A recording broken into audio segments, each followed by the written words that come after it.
Hey everyone, welcome back. This is the second part of Toxic Commando, Rise of the Sludge God, and we're picking up right where we left off. Last time we saw the chaos begin to unfold as Leon's obsession threw everything into disarray, and now things are only getting good. Hope you guys enjoy.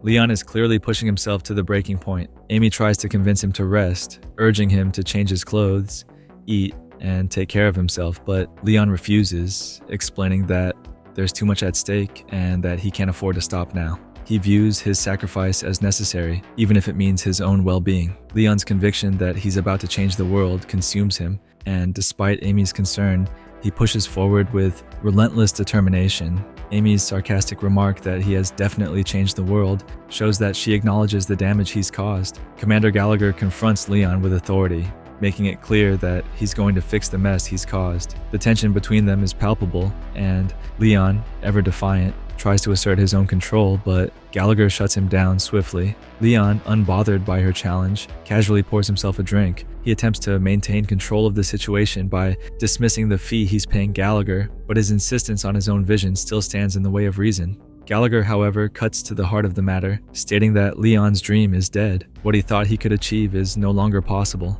Leon, enraged, refuses to accept it, his denial boiling over into a single defiant word: not. Leon clenches his drink, frustration simmering, as he declares the situation a mere setback, something to be handled swiftly and silently. His sharp tone cuts through the room as he outlines his plan to clear the area, rid it of any obstacles, and keep everything under wraps.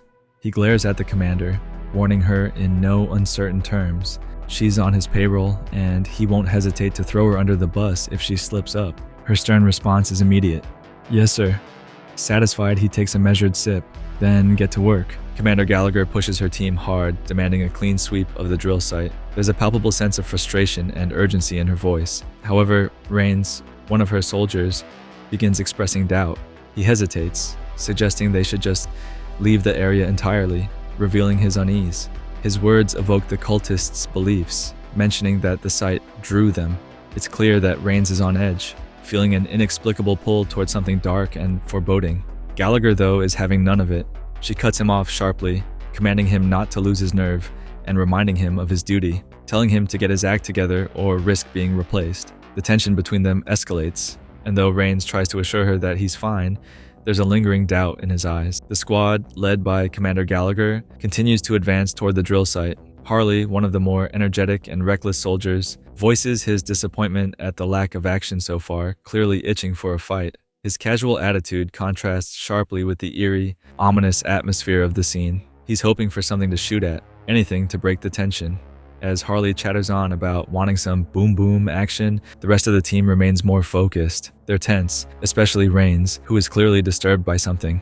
His instincts are sharper, and he's trying to listen for a sound, a gnashing, unsettling noise that grows more noticeable as they move forward. The sound becomes clearer, and Rains finally acknowledges that something is wrong. Harley and the others realize the noise is not just in their heads, it's coming from something very real.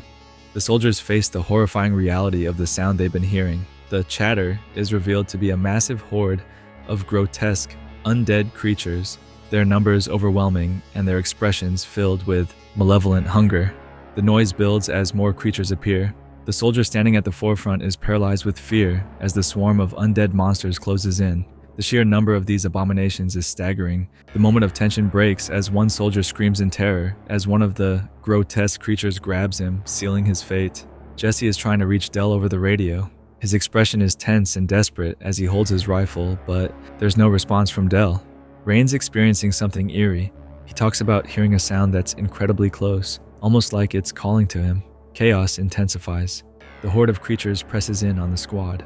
Harley, in the middle of the fight, yells for backup, but the desperation in his voice suggests they're on their own. In a tragic moment, Harley sees Jesse getting overwhelmed. His scream of "Jesse" shows the depth of the panic as the infected creatures continue to overwhelm the squad. The appearance of a monstrous figure signals an even more dangerous threat closing in on the squad. Amid the chaos, a camcorder lies on the ground, blood-stained and discarded, a silent witness to the massacre that's unfolding. Rains is surrounded by the infected, seemingly detached and in a trance-like state. Rains, still entranced, mutters, "This place. Something about this place." His mind is fixated on the mysterious connection he feels with the environment, ignoring the immediate danger surrounding him. Before the infected can attack Rains, a shot rings out as Harley shoots the infected creature in the head, killing it instantly. He shouts, "Rains!" A grotesque creature appears from behind the other, infected, towering over everyone. Harley shouts again, "What the hell is wrong with you? Move your ass!" The urgency in his voice is palpable. Harley's voice is raw with frustration as he fires round after round, desperately trying to break through Rains' trance. His expression shifts between fear and anger as the horde presses closer, threatening to overrun them. The soldiers fight back with everything they have, bullets tearing into the grotesque infected. Despite their desperate calls for backup, none comes. They're trapped, fighting against creatures that seem drawn to them like moths to a flame, hungry, unstoppable, and closing in fast. Leon stands at the railing, watching the unfolding chaos below as gunfire erupts. His gaze is intense, but there's a cold detachment in his posture. Amy steps up behind him, her voice filled with hesitation, as she suggests a course of action. Leon doesn't turn to face her, his face hardening at the mention of Gallagher. The tension builds as Amy speaks up again, but Leon, ever defiant, dismisses her concerns, making it clear that he's not interested in listening. Without so much as a second glance, Leon dismisses her. Commander Gallagher walks with authority, her stride unwavering as she leads Peggy and Lance toward the building. Gallagher's voice is firm as she strategizes, reminding her team that they need to act swiftly and decisively. Peggy, echoing her confidence, adds that Leon won't be in a position to resist once they're through with him. The intensity heightens as Gallagher pushes the door open with determination. Inside, Amy stands in the hallway, trying to block their way, clearly nervous about what's happening beyond the door. Her words are polite but carry a subtle warning. Leon does not want to be disturbed, but Gallagher isn't interested in following anyone else's rules. With a single word, move.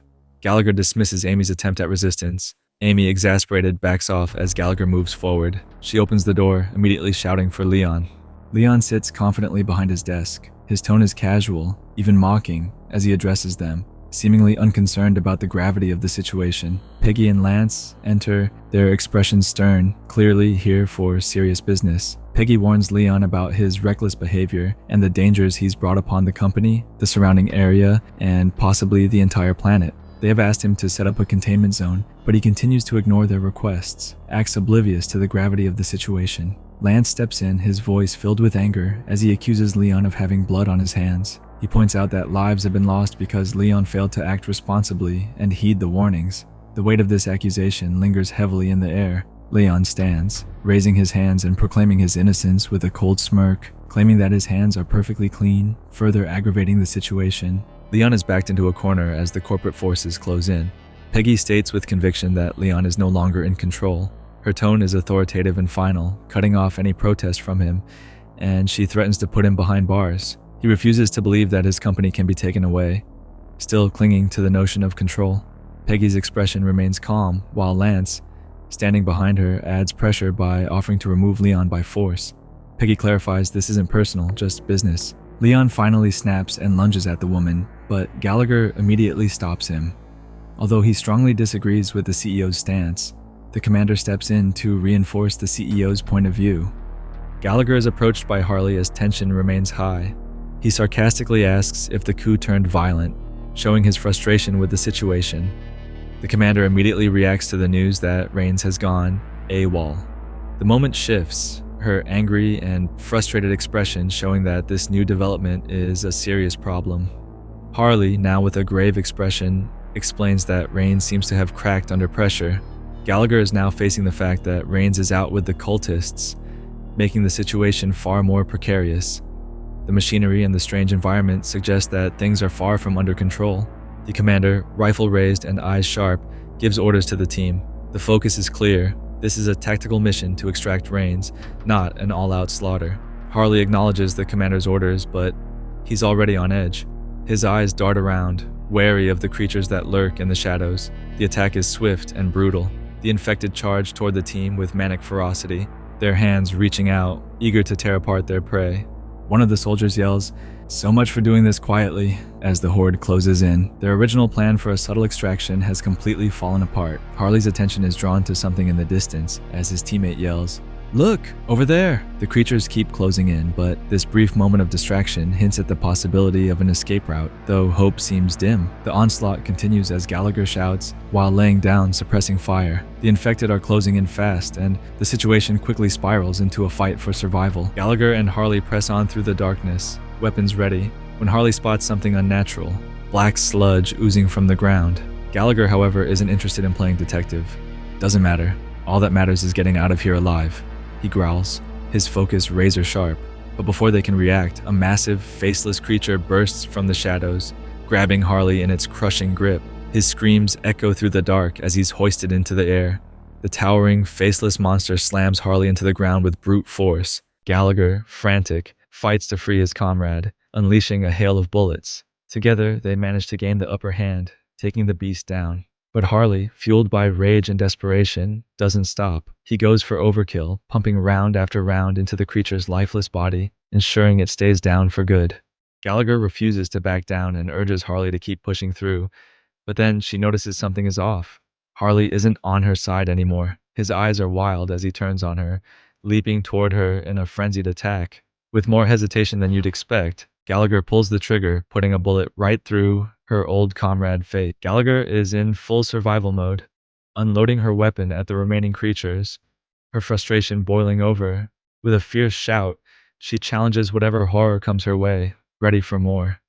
The tension peaks as she pulls the pin on a grenade, tossing it without hesitation. The explosion shakes the area, but there's no time for relief. Switching to the radio, she reports back to base with a grim tone. "Gather my remaining forces. Gather the obsidian brass. This is worse than we thought, and it's time we do something about it."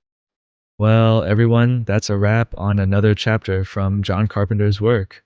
Stay tuned for part 3. It's coming soon, especially with the upcoming video game of the same name tying into this story. Hope you enjoyed this chapter. If you liked it, don't forget to subscribe. Thanks for chilling with me, and I'll catch you in the next one.